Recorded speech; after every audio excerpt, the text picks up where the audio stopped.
everybody? Welcome to another brand new episode of T Watches a Scary Movie. My name is T, and of course, we are talking scary movies. I appreciate you tuning in, folks. Remember, you can see all new episodes of the show, whether it's the video version or the audio-only version or whatever, by hitting up my link tree, which is linktr.ee/T Scary Movie. If you get subscribed to my link tree, again, that's going to get you access to the video versions of the show through YouTube, audio versions of the show through all your favorite podcasting platforms, my TikTok, my letterbox for all my written reviews, all the stuff that I'm talking about for the world of horror. Hit that subscribe button whether you're on the link tree or any of my other channels checking out this episode. So, what am I bringing to y'all today? Well, we are set to talk about Suitable Flesh. That's right. Y'all, I've been trying to catch up on a lot of movies that I didn't get a chance to see in the second half of 2023, and Suitable Flesh is definitely one of those that I've been wanting to get around to for a little bit at this point. I've heard nothing but good things. It's also been made by Joe Lynch, who, if you don't know that name, man, y'all need to go check out Mayhem from like 4 or 5 years ago with Stephen Yeun. Oh my God, what a fun movie. Stephen Yeun and Samara Weaving, excuse me.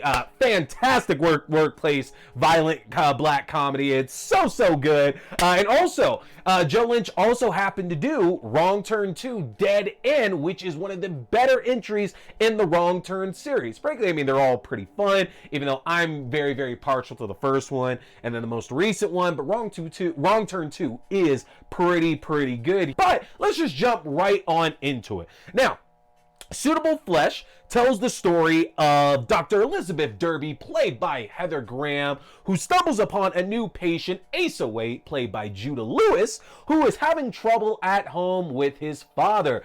And in an attempt to help Judah out with the issues he's suffering at home, this will lead Dr. Derby down a dark path where she will lose complete and utter control of not just her life, but Judah's life as well. Now, I didn't really know what to expect from this film because, honestly, and I've admitted this time and time before now, if it's not a theatrical release, a lot of times I'm just going by word of mouth at that point, which I kind of love because that keeps me to such an open mind to a lot of movies I probably wouldn't check out years and years back in my snob phase of being a horror fan. But again, this is one I've been hearing about for a little bit. Love me some Heather Graham, Jonathan Sheck's in it, Barbara Crampton is in it. There was so much going for it here, and it absolutely delivers as well, too. You know, the film starts to where we're seeing an autopsy on an unseen figure, and we're told that, like, it's just brutal what has happened to this corpse. And then we get introduced to Dr. Derby, played by Heather Graham, talking to her colleague, Dr. Upton, played by Barbara Crampton, who goes back to explain the story of why Dr. Derby is now in this asylum and what brought the story up to this point. Now, Suitable Flesh is a very smutty movie, to say the least now. Our villain, so to speak, is going from body to body to body to body, basically, and living out somebody else's life. It's almost like Fallen. Have you ever seen that, the late 90s one with Denzel Washington in it, where he's playing a cop that hunted down this serial killer, but finds out that the serial killer is actually a demon, and the demon's jumping from one body to the next, to the next, to the next, basically implicating anybody who it jumps into. And Suitable Flesh kind of runs the same thing, to where Dr. Derby meets this young patient, Asa, who is just desperate for any kind of help. And Asa himself can't really explain verbatim what's happened to him at home with him and his father, but Dr. Derby just knows that there's something about this, like, patient that she needs to take seriously, that something's wrong, and that she might actually be able to help. But unfortunately, that's kind of what leads her to this whole predicament. And the movie says a lot about the lives that we're living right now, and about how much do the people in our lives pay attention to us and our habits, what we're saying, what we're doing. How much do we pay attention to the people in our lives, to what they're saying, what they're doing, and their habits as well. If somebody replaced you, could you really tell that that's something that, like, that they're not the same person, basically, that there's somebody completely different? And it's not lost on me Dennis Paoli, who is the screenwriter here at Suitable Flesh, who also worked for Barbara Crampton on Re-Animator, who also did the Re-Animator musical as well too, but he also did the 93 version of Body Snatchers that I absolutely love with Gabrielle Anwar in it.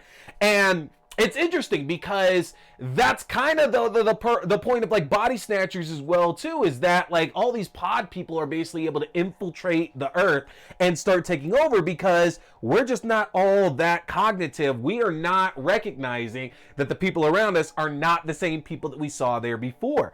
And watching Dr. Derby really want to help Asa, but even as these experiences happen to where she's swapping bodies, she's like not really comprehending it at first of what's going on.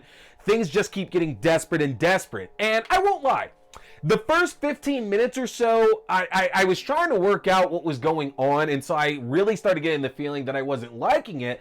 But the film just hits a high gear after those first 15 or 20 minutes, and once Dr. Derby's involved, like in the first body swap, like her first body swap of the film, it just kicks into another gear, and it doesn't really slow down from there. And it's bloody, it's gory, it's brutal for sure. But the cast puts in really great performances as well too. And you know, if we haven't said this already, Heather Graham, without question, is a scream queen. She is 100% a scream queen, and she is so right in the horror genre, just because like she has the most expressive eyes in the world. They help to sell the sincerity of whatever character she's playing. So you know that when Dr. Derby's saying that she really does want to help Asa out, and she's, you know, trying to take care of her marriage to Jonathan Sheck as well, and she's trying to maintain this friendship with Dr. Upton, and even though all this madness is going on in her life, you believe it so much. And that makes it so amazing that then when there's somebody else in Dr. Derby's body, Heather Graham gets to play somebody different as well too, because it's not exactly a large cast in this film, and multiple people or multiple actors are playing 2 to 3 roles throughout this entire film. So as weird as it sounds, at least 3 of the cast members are like filling 3 other roles in the film. It's like 3 cast members alone are technically making up like 6 different people in this film. And I love that because, you know, Heather Graham, Judah Lewis, and Barbara Crampton all got these chances to play multiple characters throughout it, and they do so good, whether they're playing themselves as, you know, meek and innocent, or they're aggressive and dangerous, there's tension there, or they're playing just downright batshit confused. It didn't matter. It was amazing just seeing these 3 actors get a chance to play like all these different versions of these characters throughout the film. And I love that because body jumping horror films are so much fun, but they're really going to live or die based on the performances of the other actors taking over these other roles, and the cast absolutely understood the assignment here for sure.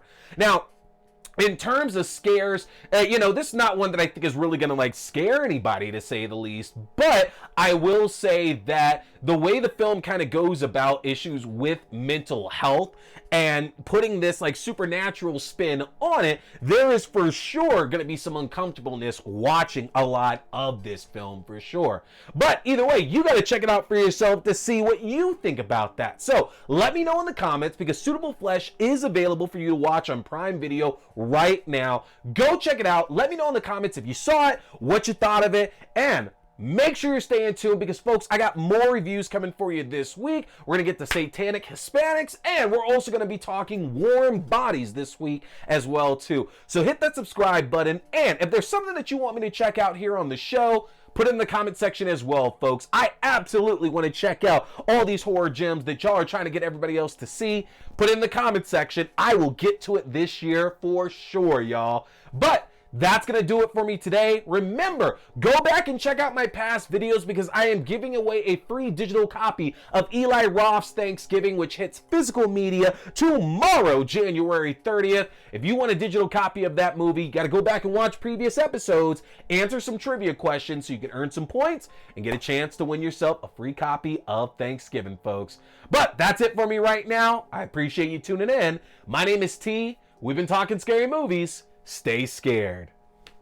Hey everybody, looking for a great way to stay up to date on horror news as well as read the best of articles on anything scary out in the world right now? Then you need to head over to the Fangoria shop and get yourself a subscription. If you go to shop.fangoria.com/AXDEW, you can use my own personalized 20% discount to save 20% off on Fangoria magazine subscriptions, as well as 20% off any other items in their fantastic shop. This is a great deal. If you've ever been wanting to get yourself a subscription, now is the time to do so. Head to shop.fangoria.com/AXDEW.